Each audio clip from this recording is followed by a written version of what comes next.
dog. All right. So I'm going to give us a countdown, and then we can get right to it. Let me make sure I like this, too. This little setup. Put you more in camera. And back it up. Put this in the middle of us. All right, cool. All right, so 3, 2, 1. What's going on, everybody? Welcome back to another episode of the Down to Business podcast here with Tamar Turner. Look, y'all know how I feel about the live. Y'all know how I feel when I'm right next to somebody live and direct, man. Y'all know I give my all. I give my all with every episode, but the live energy is just different. Doesn't matter the time, the place, the space.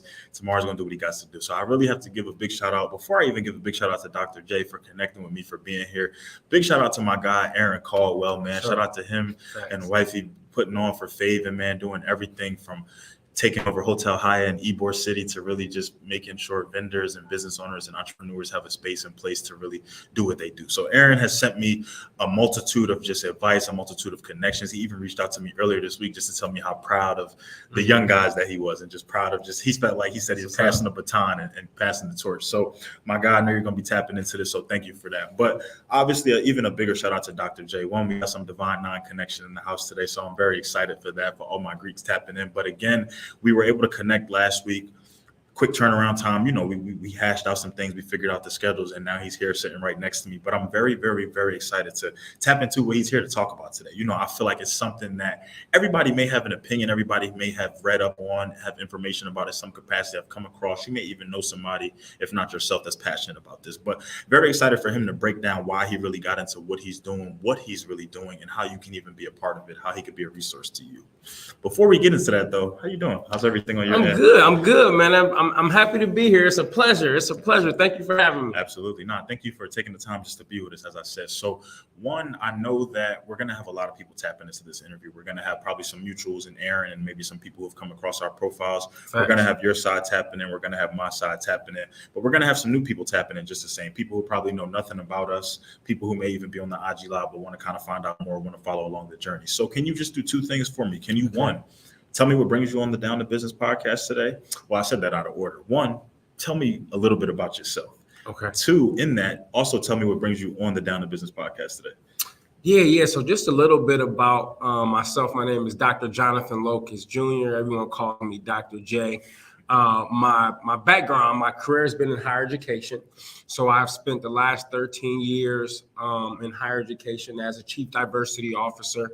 The last 5.5 years have been in Minnesota as a chief diversity officer at Winona State University.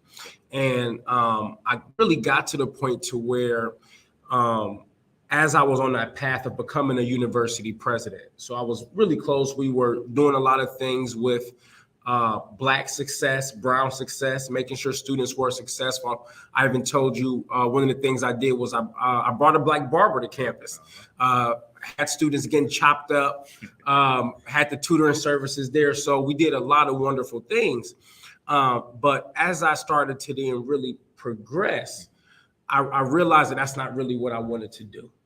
And, I started to then, so I had this thing happening, but then also, when I was out there, I learned a lot from the indigenous people, because us as Black people, we don't really know our country of origin, right? And then the way education is taught, it's taught from slavery on out, right? So there's a lot of things that are disconnected from our past, our country, that other people do have. For sure. So I was working with one of the indigenous brothers, Osheti Shakowin, one of the elders out there. And he's telling me about the star system their people come from. So I'm like floored. I'm excited. I go up to him. I'm like, was there anything that you can share with me that wouldn't be private information or an impedance on their people? Right. And he was like, I can share anything, but do you know why you're asking me that? And I'm like, well, because I like to read. And he's like, well, you don't know your own spirituality, which he was 100% right. And that was then something I started on this path of investigating that. And I started to look at ancient Egypt. Mm-hmm. And as a lot of your viewers may know, before Egypt was Egypt, it was Kemet, right? And That was the epicenter of spiritual, metaphysical knowledge. They were invaded by the Greeks. The Greeks took all of their spiritual knowledge and it became Greek mythology. So as I started to study all of these different things of the celestial connections that we had with people, and a lot of those things that have been forgotten, especially from a mainstream Christianity perspective. And my father's a Pentecostal bishop, so just how I get up, I know the type of framework, and that framework does leave out a lot of historical, spiritual context that I believe could be helpful to Black people, myself.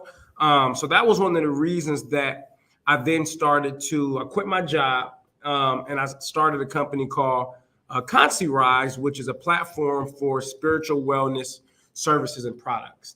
And as I became more spiritual, I started to understand that because there's no platform that actually vets practitioners, people get scammed. And your viewers may know about the Miss Cleo scam. That was over $1 billion of scamming people.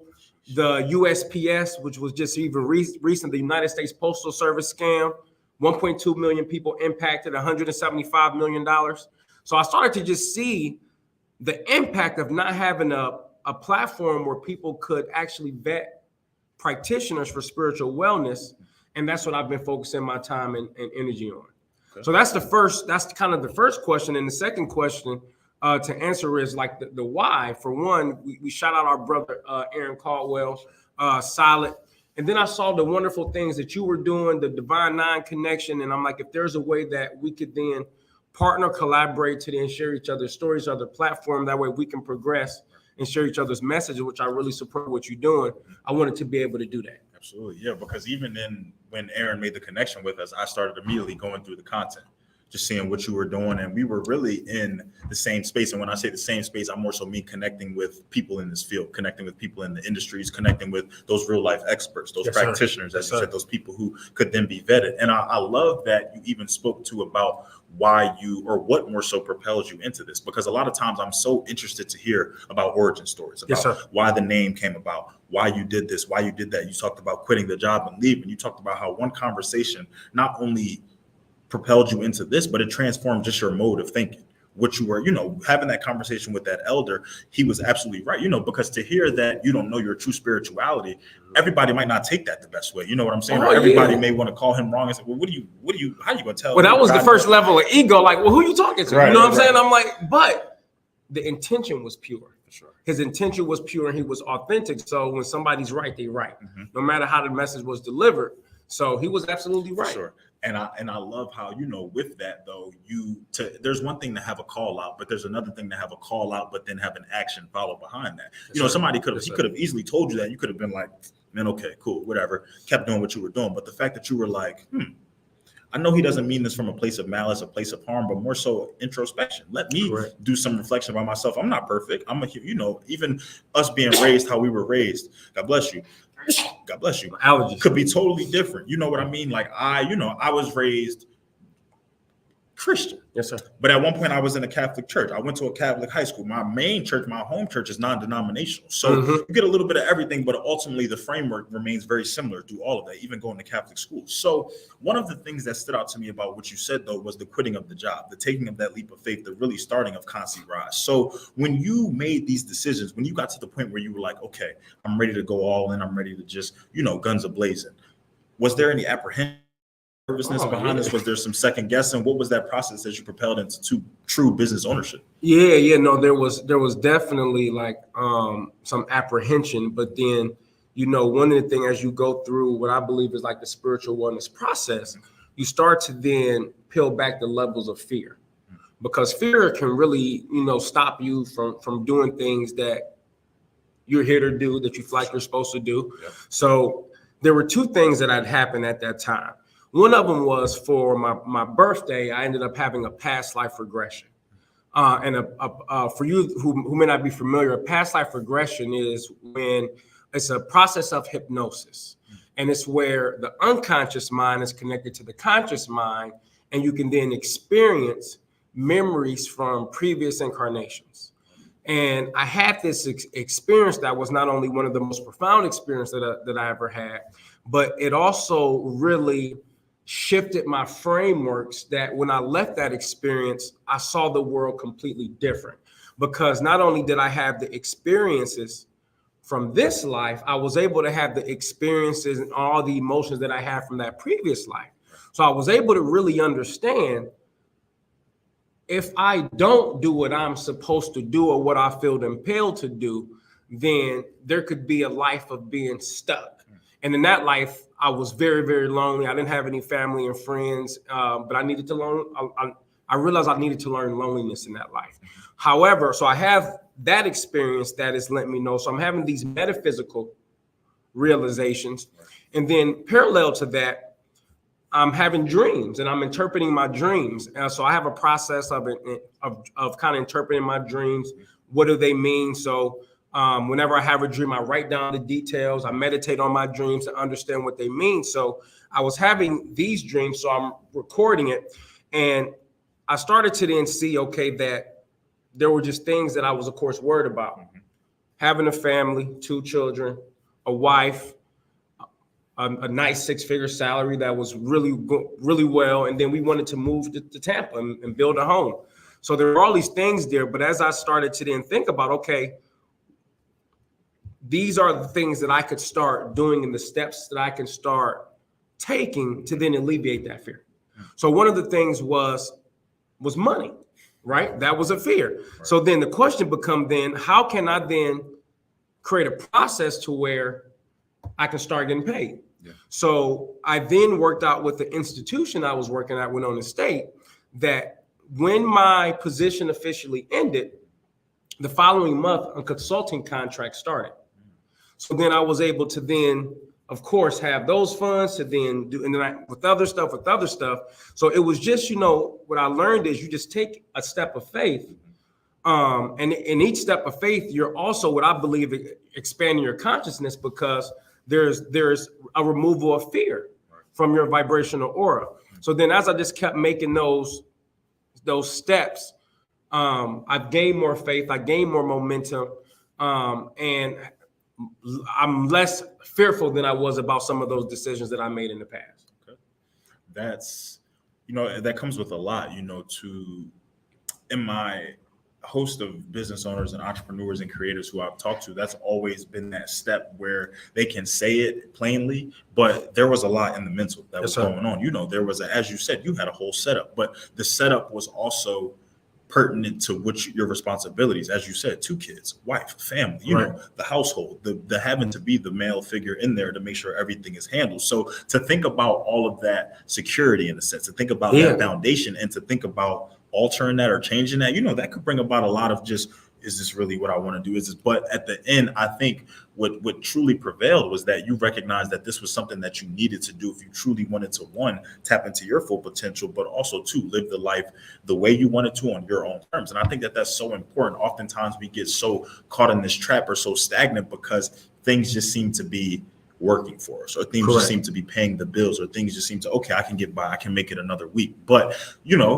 if you really start to step into what you really want to do, or what you really love, or what you're really passionate about, you could find that you make it for weeks on end, you make it for months on end. You don't even start to, there are going to be some struggle periods. There are going to be some, life is just not going to be a walk in the park. It never is. Even when you're working that stable job, even when you have that foundation, there are still things that come up. Life happens. It'll happen if it can, So I think that that transformation that you had was needed, but it was also something that caused you to, have to take a step back and reflect a little bit and make sure that you had everything in order. So something that you also kind of spoke about from the Conti Rise perspective was the wellness aspect, the product aspect, the service aspect, everything that you guys offer to who you serve. When you got this off the ground, when you were building things, when you were truly making this a business and a brand, was that all encompassed from the beginning? Did you start to add different things as you kind of moved and gained experience, or was this kind of your mission and your plan all along from the get-go? Well, no, it wasn't my plan all along. Like I had shared, the goal was to then, I started to see a problem as I started to then, I would say, expand my consciousness, progress spiritually. Yeah. So all I know is that as I became more spiritual, I just wanted to be around more spiritual people. I wanted to talk about what I consider high vibrational things. Yeah. And I just knew that in the environment, even as a university president, the the things that I would have to deal with are just not always high vibrational things. So it was for me about just knowing the type of environment that I wanted to be around, the type of people I wanted to be around. And I knew that there's a certain type of people that can allow me to help me to be able to progress. So I had this inkling of that I wanted to actually start a company. But then there was one part of it that I want to mention is that I was also able to see what a successful example looks like. We mentioned the Divine Nine Connection. I'm a member of Iota Phi Theta Fraternity Incorporated. One of my fraternity brothers from my chapter, Beta Epsilon, University of Cincinnati, started a company, solo funds. They're in the process of like raising tens of millions of dollars. So I've been able to see also a pathway of success of when you leave a good paying job, but you grind, there is a pathway of success that you can actually end up having. So for me, it was being able to understand what are those things that I needed to then start to accomplish to then start knocking out those steps. So the first one was, okay, kind of the technology piece. To do a two-sided marketplace, I had to actually hire somebody to do that. So one of the things that I didn't mention is as soon as I have another company called the Locust Group, which is a market research company. And that's really what really funds all of this. And some of the market research that we do is we predict jury outcomes. So we do very, very, I would say, intricate market research to where we can pretty much predict anything. And I can give multiple examples if needed. So that I knew I liked that, but that's not what I love. Okay. So that has been really the pathway for me to actually be able to fund Consi Rise. Okay. Then I started building out kind of the platform, the technology, but just kind of a MVP or minimum valuable product, because you don't want to put too much money into building something that is in your head. You're building it for users. So then I just started the process of, okay, I needed practitioners. So I was then able to find, I would say, different systems and technologies that I could use to then get practitioners to then start notice who we are.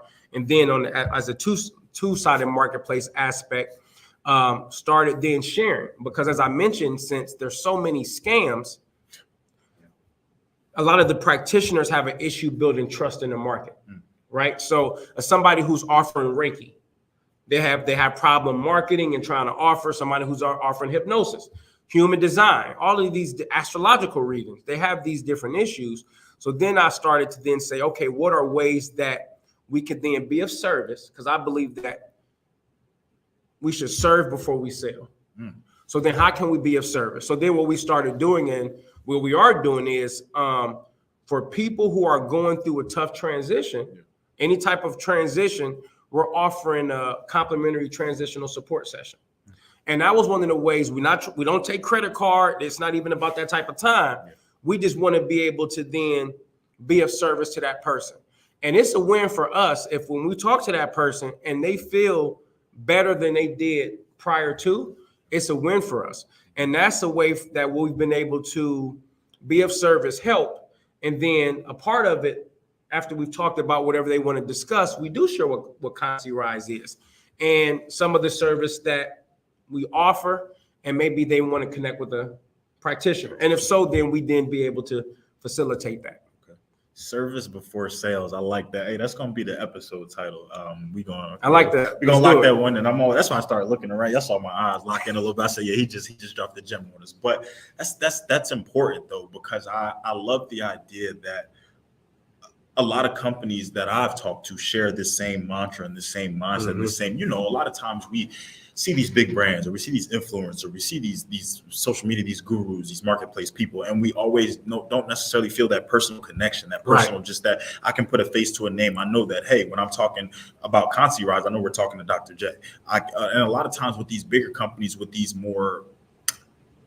even more so companies that you can kind of like franchise and stuff like that, you find that you don't know who you're talking to. You don't know who these people are. You just know that they're trying to make a buck, and they're trying to, obviously they may in some regard want to push a message forward or do something like that. But ultimately, a lot of times it boils down to they had some funds together, they put it all together, and now they're trying to make some money to push it out there. But something that I want to kind of highlight and speak to that you kind of mentioned a few times now are the scams, now I know within any industry, there are scams. There are scammers going on right now. I'm from Philly, so I know it through and through. So that y'all, I ain't blowing nobody cover, but y'all know what y'all do up there. But so do you think that there is anything specific that you can speak to as to why this industry experiences the lack of credibility that it does, why practitioners have to go kind of the extra mile to establish that trust and everything? Why are people just deciding to scam within all of this? Is it because of the accessibility? Is it because of all the information out there? Is it a little bit of everything? What have you kind of noticed in your experience? Absolutely. So I would say, like, when you look at, well, let's just talk about like the latest scam, the United States Postal Service scam, to where there were people who were targeting elderly people and lower people with lower socioeconomic status. They were receiving mailers asking if they wanted advice, psychic advice, because they have like these huge winnings and wealth and things coming, if they would send in money. So there were specific people that were targeted, right? So we have the elderly, and then the people who cannot actually, lower socioeconomic status people. So that was one of the scams. One of the other ones have been like the Miss Cleo. I don't know if you remember Miss Cleo. So refresh my memory with that one, because that name sounds familiar. I feel like once you start talking about it, it'll probably jog me. So it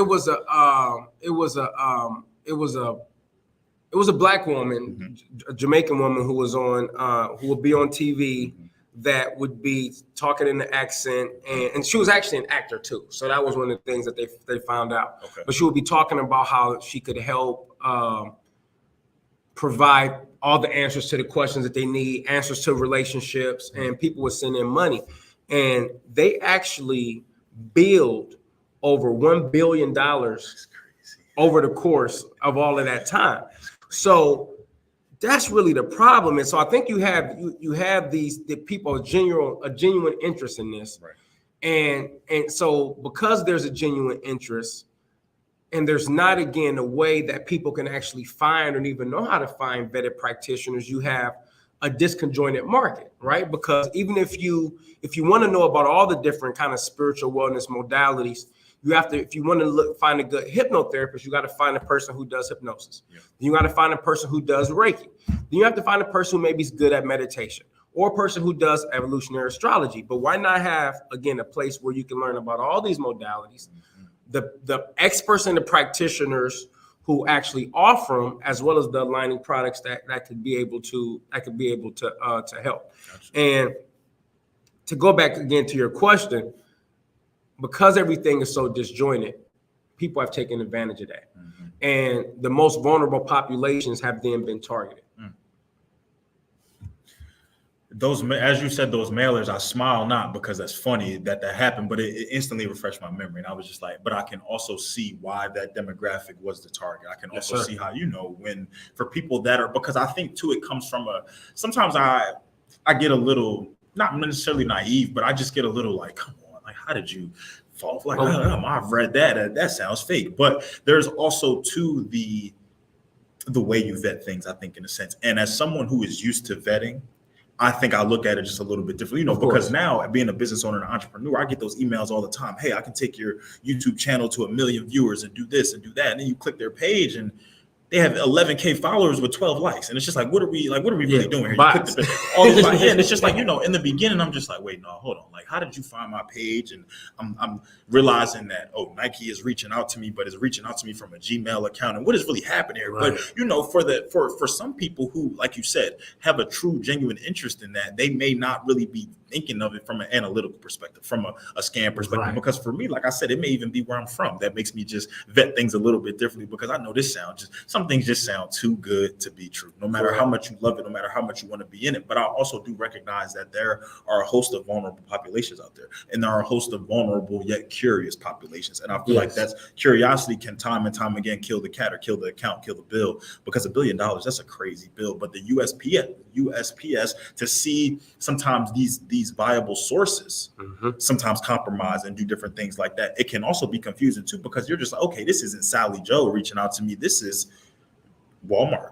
This is Target. Is, I didn't double check that email, but it said Target and thing. They had the logo at the top. It looked pretty legit to me until you go 3 lines in, you realize they misspelled something, or the signature doesn't work, or the link doesn't work, so I think the vetting process is also very interesting. But I want to now take it a step further. So I know we're going to have people that are tapping into this, that are listening to this, that are interested, that are curious, but now that you say kind of the scam perspective, it may kind of cause them to draw back a little bit. They may have some apprehensions and some second guesses. So for people who are curious, for people who recognize that, as you said, there's a lot of disjointment out there, but they want to appreciate everything that comes under this umbrella, what suggestions do you have to them? How can they really get started? Where can the education really come for them so that they can develop more of a comfort with this? Yeah, no, that's a really good question. So I would say, like, for example,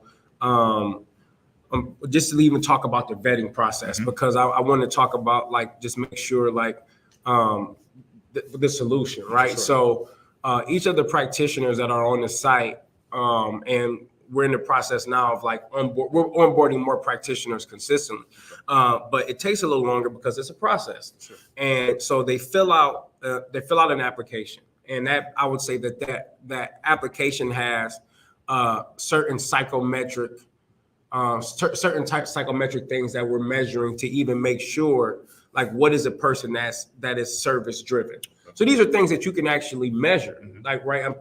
So there's an application process, and then there's an interview. So we actually talk and have a conversation to actually see if these things are true. Then we double check this if they're on LinkedIn. So there is, I don't want to say like we're doing like a background check, right, but we're vetting to make sure that this person actually, they said they are a Reiki master practitioner, then we want to actually see that certification, right? So then that becomes the process that everyone on Consi Rise actually experiences. Now, if you're interested, I would say then maybe just start kind of looking and learning about just different ones that may interest you.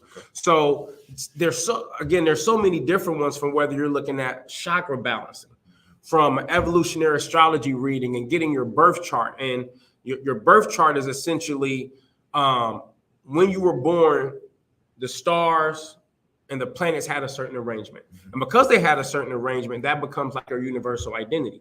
And it's unique to you. Even if there are twins are always born seconds and minutes apart, right? So everybody has a different astrological birth chart. So what do those things actually mean? And when you look at the similarities between astrology and astronomy, one of them, well, I don't want to go into a lot of the differences, but you start to see the parallels of, like, these things are true. And even when you study astrology, there are certain reasons as to why astrology is looked at as something that is, I guess, not important. And a lot of it, because, and I've studied this, and I say this as my father being a Pentecostal bishop, the Christian religion had a lot to do with that, of making sure certain aspects of it did not look good, or was not welcome, or was looked at with caution, or with not a good eye. Okay. So I would say just start being curious and start reading about some of the modalities that are out there. Again, like whether it's hypnosis, whether it's human design, whether it's chakra balancing, any life coaching, any of those different things, just seeing what's out there. And on our platform, just like a LinkedIn, the practitioners share their story, they share what their credentials are and why they're doing what they're doing. Okay. So like a profile setup, so you can really go through and see kind of what's going on. And I think that is important, and that, as you spoke to, can even enhance that credibility, or just make people feel a little bit better, because even with vetting people on your own, you can make fake pages. You can make something look good. You can pay to appear at the top of Google and be that most reputable. So because, a lot of times people just think whatever you type in and pops up, that has to be the best of the best. No, I've gone a couple pages into Google, clicked a couple of those O's, and found what I've needed, or kind of moved around and navigated from there. So, I think the fact that y'all have even taken a step further to really cut out the extra work of people and become that middleman, in a sense, to make sure that once they're on Consi Rise, these people have that check mark, in a sense, or have that verification, that trademark. Now, of the modalities that you've spoken to, of everything that's encompassed under this, do you have one that you would say is a favorite of yours, or one that really interests you the most because of kind of what it entails? Because I'm hearing you speak to a lot of this and just how you're explaining it and what you're, and for me, a lot of this is surface level because I haven't really dove into this. But to hear you speak about it, to hear the depth at which you go into it, and to hear the sense and the knowledge that comes along with it too, I'm interested. So is there one that particularly stands out to you, or one that you place a lot of emphasis on with what you do? So yeah, I would say there would be two. The first one would be what would be called alchemy, or Enochian magic, which there's parallels between the two. And the reason I started, so I would say, just to kind of explain, so magic or alchemy would essentially be the process of energy movement and changing energy. So you go through and I would say there's three different types, generally speaking. So of course there's different aspects of culture, because mysticism in particular cultures will have various ways in which they work with these energies, which overlays with culture. Right. So one of the things I would say is there's like three different types of magic generally. There's elemental magic, where you are working with the energy of the elements, right? Wind, water, fire. There's astrological magic, where you're working with the energy of the signs. Now, the signs are actual physical locations in space that you can tell they're physically different because the planets act differently when they rotate around the sun. And then there's planetary magic. And you really go through a process of making sure your vibration is of a high vibration, that no matter what happens, you can still respond in a high vibration of love. So it takes on the aspect of, if the universe is the macrocosm and our individual bodies is the microcosm, you go through a curriculum of aligning your personal energies with the universal energies. So you go through a process of doing that. So I found that to be a very, very, very healthy spiritual exercise, because you go through a process of cleansing yourself. That way, it really becomes it becomes difficult for certain energies to actually impact you. It's probably the best way to say it. So that would be the first one. And the reason, again, I started doing that is because I strongly believe this is what ancient Africans, the people of Kemet, were actually doing when they had a celestial connection that wasn't stolen from them. That's the first one. The second one would be hypnosis.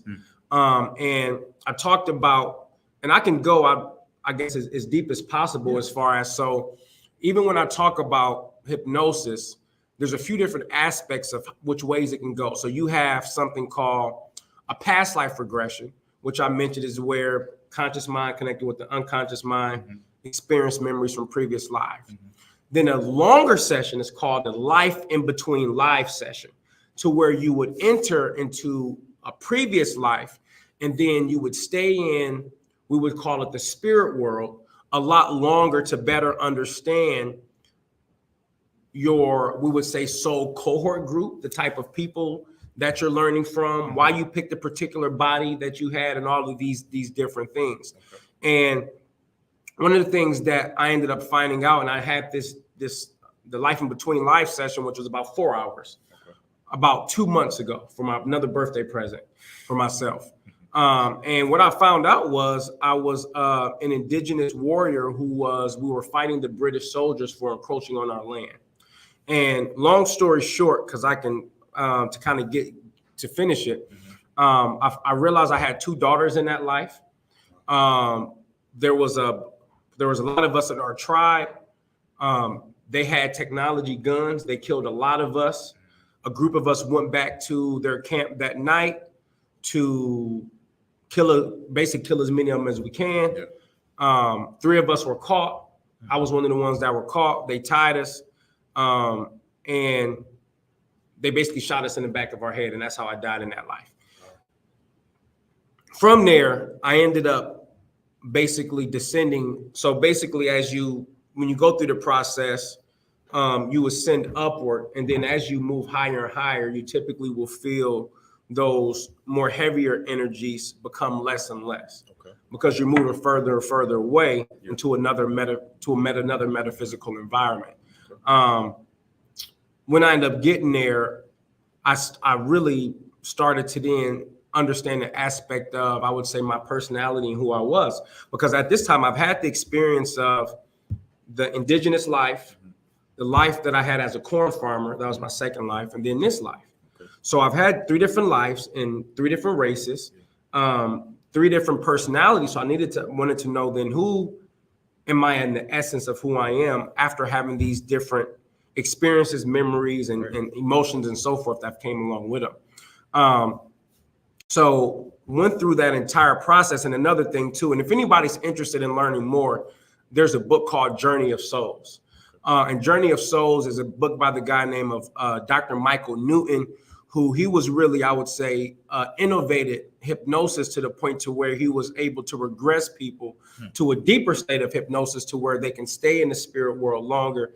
And he was able to then understand how, we would say, the progression of a soul, of the color they were emitting when they were in hypnosis. It's a very, very, and this person ended up putting over 3,000 people under hypnosis and created a framework of what happens when you die, but then you reincarnate and so forth. So there's experiences of people actually reincarnating on other planets, and having these, because one of the things that they talk about is when we go into the incarnation process, we have the universe is large. So there's a number of different planets that we can choose as a soul, but we also choose things where it's not just only the lessons we need to learn, but there's also lessons that align with the metaphysical environment. When I say the metaphysical environment, I'm talking about the vibrations, right? So electron rotation speed. And as these speeds increase, then that gives way to different laws of physics, right? So I don't want to get into get too deep into it. But one of the things that I wanted to know is some of the experiences that I had as a kid, that I realized that this may actually be, I may not be from this planet. And while under the process, I realized that I wasn't. And I realized this is my 3rd life here. I realized the lessons that I needed to learn, was able to actually go back to visit my planet of origin, understand what it is that I do there, have that experience. And then after coming back, realizing that what I'm doing as far as focusing on spiritual wellness is exactly what I'm supposed to be doing. And that process, and I'm trying to condense down 4 hours of hypnosis. Right. But that process really not only informed that I'm doing what I'm supposed to be doing, but even it aligns with when you follow other research like Pew Research that actually will show that people are not experiencing religion like our parents and grandparents did. Right. And they're tracking that, like less and less people are experiencing it differently. So those would be the 2 things that I would say to be long: magic and hypnosis. Now to make a long hypnosis session short, that's still wild though, 4 hours, but to really have all of that in front of you, to really realize like, oh, this was and the reincarnation, the hypno, as someone who back in undergrad, actually, there was a hypnotist that came to my school, and I was one of the volunteers that got selected, but I was one of the ones that actually went through for it, because they kind of gave us a preface, like, if you're not really like open and relaxed, and there was a host of things that you needed to do to get you right elementally. That's true. And, for what I felt like afterwards, people were asking me, or I was asking people, how long were we up there? Because I felt like I was up there for hours. And they said that I was literally up there. They said 20 minutes, if that. But to really, when your mind and when your body and when your soul is really connected and all into something, it's amazing really what can happen, what you can see, what I felt, what I was just tapped out in a sense, but in a totally different world, in a different realm. So no, that's very interesting. And those are things that now I want to kind of even look more at the alchemy, because I'm not too familiar with that. I know once you said that, the first thing I thought of was the book, The Alchemist. That was the first thing that came to my mind, but I want to look more into these things, because I feel like, there are connotations that surround these words, these phrases, these things, and there are actually then what they really are and what they really can do for you. And I feel like a lot of just misinformation, the misconceptions, the ignorance and even naivety can come from when people are just believing what they see or what the mainstream is saying or what's out there when you first Google it. But until you really do that, as you said, that in-depth research, because even as a business owner, even as this being your specialty, what you love and what you hone in on, you're still constantly remaining a student of the game.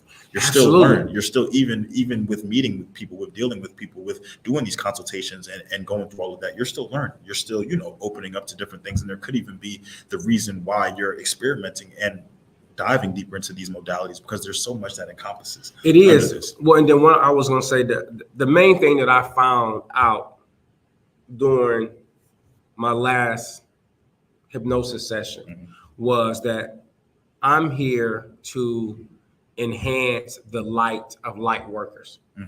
So people who are doing high vibrational work, I'm here to enhance that. Okay. So the starting point, just as I'm doing what I'm doing, is spiritual people who have spiritual gifts they have to offer, but they have a difficult time marketing and finding people that they can actually do it to. So for me, with this problem and me knowing that I'm supposed to enhance the light of light workers, I'm on mission and vision what I'm supposed to be doing. And not only do I have that confirmation that I know, but I carry with myself now the memories of 2 other lives. Yeah. So, and again, that doesn't make me smarter or better than anybody at all. But I just have a better understanding of mistakes that I made, things that I did do that I maybe should have did. Well, there's no mistake. So I don't want to, but certain aspects or certain things that I could have did differently. For sure. So now that I have that information, I am now more equipped to be able to navigate the challenges and difficulties of this life from having the knowledge and experience from those other 2 previous reincarnations. Got you. Okay. Yeah, that's, man, to hear, this is like, it's really just like mind blowing, but eye opening at the same time, because it's just like when you really start to be diligent about things, be cognizant of your surroundings, and recognize how this, as you said, even 2 twins are going to have a different astrological structure, astrological birth chart is going to look totally different, and to really realize how those planets, that positioning, the axis that it was on, the rotations, what time of day it was, everything that was going on, how that all plays a part and shapes who we are, what we can be, our life experiences, and so on and so forth. It's just, it makes me even more curious now to want to dive deeper into it, because as I said, like I tell people all the time that I'm not really an astrology person, but I say that more so because I'm not a fan of the people who just attribute zodiacs to everything. That's what it is. I don't like that. I don't like that when people find out. I tell people I'm a Leo, and the light bulb goes off or their face turns up and they're just like, oh, well, you're one of those people. You do that. And I'm just like, look, I'm not getting into all of that. Now, have I been sent my birth chart, or have I been sent kind of what Leos are like based off the timing right now? This is what it says for Leo. Have I read through that now? And I'm looking like, whoa, that's scary. Like that's actually very relevant to what I'm got going on and paying attention. Absolutely. And which makes me want to take deeper dives into things, because these just aren't people on ChatGPT or Google just coming up with, these are things that are studied. These are things that have to align. These are things that have to, real people really making real analysis. I've even been sent some of those, the people who kind of do, are they the Reiki masters? The people who kind of do the cards, the Reiki masters? Oh, tarot? The tarot. Yeah, tarot readers. Okay, we got that too. We got tarot too. We got real tarot people. So it's just like, I think about all of that, and I think about how some of these people really are real life making analysis, and like you said, have been vetted, have done this time and time again, know what they're doing, are diligent about it, and have really been able to change the lives of others. And it's really just amazing and exciting to see the potential that comes with all of this. So with potential, as I speak to, with just a futuristic outlook and a perspective, what's next? What does, as you said, you are involved in a host of different things, from the market research side of things to the concierge side of things, to just even still remaining a student, still remaining that sponge, and still even educating and learning yourself. So for the people who are tapping in, even down to business now, following you along this journey from here, so on and so forth, what can people expect? Is there any new services or products that you're looking to kind of debut or experiment with now? I asked this question not to spoil anything, so don't reveal or don't give us any big drops that you got coming or anything, but I'll ask this just to give people something to look forward to, but also something to kind of keep in the back of their mind, because something that people realize, whether you're a business owner, entrepreneur, or creative, is that there can be what meets the eye on this interview. There can be what we talk about here. But as soon as I click that end stream, as soon as I click that X button, there are a host of different things that still have to get done. There are a host of things still moving and grooving to prepare us for the end of the year, 2025, and so on and so forth. So from your perspective, from everything that you're doing from the business side of things, what can people expect moving forward from you? Yeah, I would say so I would say my research company is called the Locust Group. So on that side, I would more things with AI. Okay. So one of the things that we do. Okay, so let me take it back a little bit because I like to explain kind of the origin. Yeah. So some of the work that we do, I mentioned, is in jury outcome prediction. Some of the attorneys started to ask us if we can predict when somebody is lying. What we found is we cannot tell when somebody is lying, but we can predict how they would lie. And how they would lie is all based upon IQ. So then you can then assign personality types and then make predictions on a lot of different things off facial expressions. So one of the things that we've done with AI is to then be able to then make predictions on behaviors and actions based on facial expressions. So what are some use cases, right? So what does that mean? So one of the use cases is right now we're working with an investment firm that wants to make sure that they are pairing investors. So if you're an investor and I'm the portfolio manager, they want to make sure that the money that they want to make sure that you're not risky and I'm not too risky, because then we can both lose money. Right, okay. So they wanted us to basically create a risk profile. So basically assign risk from 1 through 10 to all of the different their different agents and people who are selling, and then understand a lot of aspects of what makes them risky. And then when we are able to do that, then we can then make portfolio recommendations on what would not help them lose money. Okay. And then we can then make further investigations of, okay, what types of things should you be investing in that would actually lead to more success? So it's called human assisted AI, to where we're building what's called learning and teaching modules, to where we are giving the AI a ton of information and data, and then saying, run particular, and asking the particular questions. Or we're having a lot of data sources feed into one particular AI, and then asking queries based on that. So I would say more with AI. I'm in the process of, hopefully the contract will be signed by the time this airs out. But doing some stuff with some state organizations on some AI and training and making sure it aligns with how can AI be used for EEO and pushing forth equal opportunity and things like that. So that's the AI is, I would say, more of an interest because it's fun and it has me. Because I would say I'm an academic at heart. Like, I've been in higher education. I still teach masters in strategic communication classes. So I really am an academic. In the AI piece, I work with some very, very intelligent people with that. So it allows me to stay in that academic realm. So that's the AI piece. And then with Conti Rise, that's what I'm really excited about. Eventually, we'll be looking to do a pre-seed fundraise. So we'll be looking to do some fundraising. And then as well with expanding our service offerings, and then we want to start doing events. So we'll start doing events and conferences that are spiritual wellness related. And then the last thing I'll say is we're also paying close attention to the federal regulations in regards to psilocybin, mushrooms, and other types of, I would say, medicines that have been deemed federally illegal.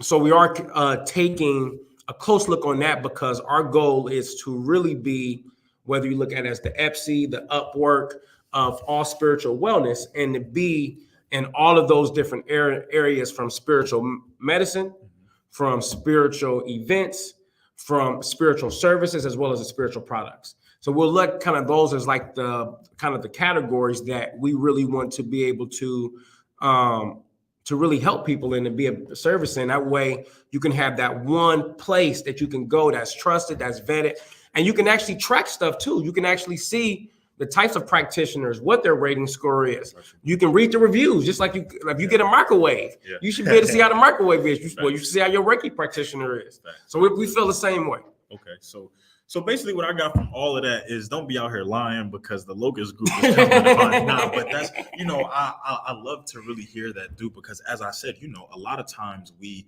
can cover a host of different things in a 30-minute, 40-minute, 50-minute interview, but it still does not speak to what your mind is doing, what you're thinking about, what you're experimenting with, even feedback and reflection. But I always like to just get people to realize that as business owners, as entrepreneurs, as people, we are always thinking about room for improvement, what we can do better, how we can even hone in on things and learn on things. Because, even with keeping up with the times, as you said, AI, artificial intelligence is a monster in itself.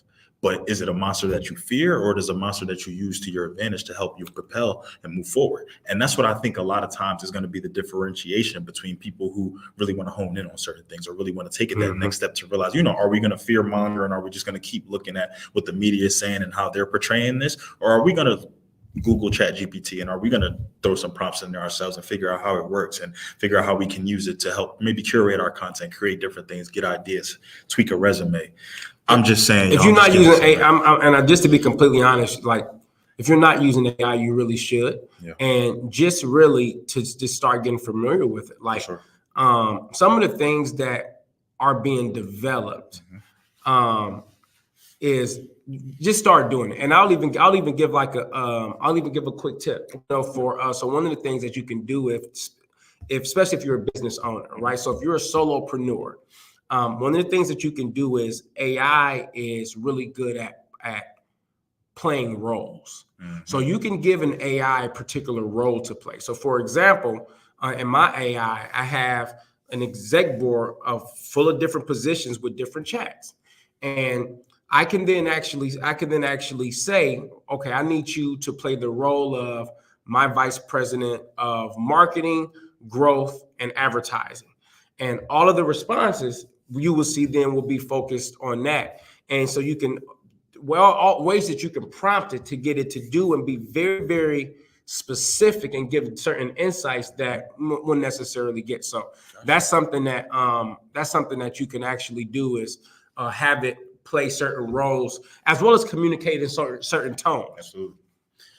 That's a word from the wise, y'all. Take it from Mr. Kansi Rise. I'm just letting y'all know really what to do, because I was one of those people who I didn't want to Google it. I didn't want to touch it. I didn't want to, and it wasn't even, I'm not a news person. So people who know me know that I'm not the media guy. I'm not your Fox, your CNN, none of that. I'm going to figure it out. We're going to get to it. But I was somebody who I was letting what social media and what other people were telling me about it allowed me to make my depiction about it. And it wasn't until I started to use it, and it wasn't until even some of the business owners and entrepreneurs who I spoke to that are implementing this in their companies, they told me how they're doing it, what they're doing with it, and how they're using it. And then it really opened my eyes, because time and time again, a few of them posed this question to me just in different ways. And it was more so along the lines of, are we nervous about the capabilities of AI, or are we nervous about what we can do as humans to make AI capable of? And that's where I think the fear comes in. It's not necessarily the AI itself. The AI is going to do, the models are going to take what you, as someone who I have a part-time in AI. So the models only really go off of you and what you're telling them and what you're feeding them. That's how they train themselves in a sense. So how are we training them? How are we, what are we putting into them to make them think that this is right? It's almost like a baby in a sense.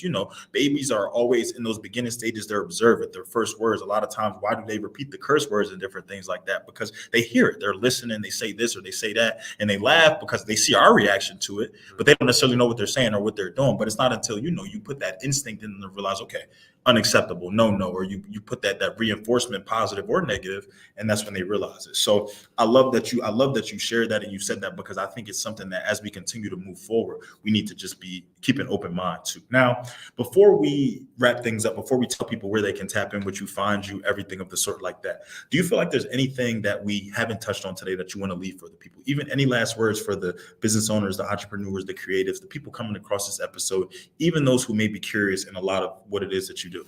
Yeah, so I would just say, the one thing I would just leave that, in any moment of stress or anxiety, closing your eyes and just breathing, finding that peace and that love in that moment is available anytime. And there's just so many times where we just don't take that opportunity. For sure. And when I would say I have a brother, Dr. Moore, one of the practitioners on Consi Rise. Like throughout the day, he will just visualize releasing emotions and things that have built up over the day. Wow. So when you start to then think about the implementation of the impact of that, releasing those energies consistently, the vibrations of that actually happening, the impact of what that does to his consciousness, what that does to your aura of sensation, and then how when you encounter those experiences again, less of an impact they've had because you've released those things. So I would say at any point in time that moment of peace and love is available by closing the eyes and just finding that space. I like that. I'm gonna do that tonight, tomorrow, the next day, the day after that, and all. We need that, But no, I think a lot of what I want people to take away from this is just intention, and it's just really wanting to take that step to know that there is a host of information out there. There are a host of different experts, gurus, people out there who want to maybe adopt certain titles or adopt certain things, but just always make sure that you are intentional about what it is that you're doing, but you also do your due diligence and you also utilize the resources around you, because time and time again, I also do feel like, there are a lot of different companies, people, products, services that are out there because they've done the groundwork. They made the mistakes necessarily. They figured out what works and what doesn't work, what's right, what's wrong, what's vetted, what's not vetted. And they want to make sure that they push that out to share with people so they don't have to go through the same, hamster wheel of just turning things. And I feel like that's a lot of what Consi Rise has done. He recognized the problem. But instead of just recognizing that this is a problem and we're going to just complain about it and I'll try to navigate however I can, hey, I'm not going to complain without putting forth a viable solution, thus forth why they're doing what they're doing now to help people. And I'm sure they've saved countless amounts of research, of time, of just pain, ache, of billions of dollars of loss through scams or, our own postal service, responsible for something like that. So it's just. And just to say, like the post office was helpful in catching the people who did it. So I want to just make sure I don't want to say that the post office don't be sending through USPCS. No. But to hear that, as I was saying, that the credibility of these big companies can sometimes be on the line too. As I was even telling y'all about the emails, I have companies that I've shopped from and that I have money with awards with that'll send me, and I know that it's not them, but people will use their alias or their namesake or their likeness and image just to appeal to people. So a lot of what I want you guys to really realize today is that it takes you just wanting to do it, but you also have to be intentional about it. Not just because Tamar is telling you, not just because Dr. J is telling you, but because you self wants to really do that. So now, arguably the most important part, I feel like you spoke on a plethora of information today, a lot of insight, a lot of education, but this is the part where, as I spoke to that intention, we really feel and we really see who wants to take that next step. If it's even nothing more than following along the journey, educating them, because as I spoke to, Dr. J connects with a lot of different experts in different realms. I was going through the page. I've had people talk about chakras and different crystals and what that means. I've had people talk about mindset, hypnosis and everything. So I definitely encourage y'all to explore that and go on. But, obviously he spoke to a lot from wellness, from products to services, and even things that he's trying to implement. And like I said, if you're worried about somebody lying out there, he can take care of that. But no, so as far as people wanting to tap in with you, find the websites, even your episodes, everything that you do, figuring out the products and services, following along with your market research, and just the same, what are the best places from social media, best places to reach you and get in contact with you? Absolutely. So you can go to consirise.com, and Consi Rise is consciousness rising. So that's what it is. And it's CONSCIRISE.com. And then from there, you can actually not only see the practitioners, the services, the products, as well as our podcast. Our podcast is called How We Heal. We have practitioners not only talk about their stories, their process of healing, as well as their expertise in the particular healing modalities. And then that's at How We Heal. That's on Instagram. Then you can follow me on Instagram personally at J Locust Jr. JLOCUSTJR. And then if you want to just follow me on LinkedIn, it's Jonathan JONATHAN, Locust LOCUST Jr. Dr. Jonathan Locust Jr. And I'm on LinkedIn. I'm on Facebook. If you put in Locust Jr., you'll find me. Gotcha. All right, y'all. So look, we we put it in front of you as we do time and time again here with the podcast. But, you know, another time and another just opportunity to just be able to learn. So, you know, I know that I'm going to have some people tapping in that are familiar with this space in the sense that may even have utilized said experts or have looked into this and researched this in some capacity. I'm going to have people that may more so adopt my mind frame with this, whereas you're curious, but sometimes you necessarily didn't know where to start and you were more turned away from it because of what people done versus, you know, what you really realized. But, you know, now after having this conversation, I'm not only curious, but I'm eager to really figure it out, to really piece some things, to figure my life out in a sense, you know, to really make sense of a lot of different things. But as I said, it all boils down to just that intention and that authenticity as we speak to, just that genuine nature. The same way he came on here and he can tell you, you know, he can break everything down. He can be transparent with you. He can walk through the 4 hours of hypnosis. He can walk through kind of what he was doing. He can walk through some of the falters and the steps and the trials and the tribulations along the way. So he can absolutely do that. And yes, to whoever just asked, is this recorded? Absolutely. So we'll be able to, it won't air right away, but you'll be able to see this very, very, very soon. But it'll definitely be on our YouTube channel as well. So to everybody who continuously taps in with us, everybody who showed love with us, we got a lot of feedback on this episode. So whether you joined us live, whether you dropped a comment, whether you were with us on Instagram Live or anything like that, I thank y'all. I love y'all. This has been another episode of the Down to Business podcast here with Tamar Turner.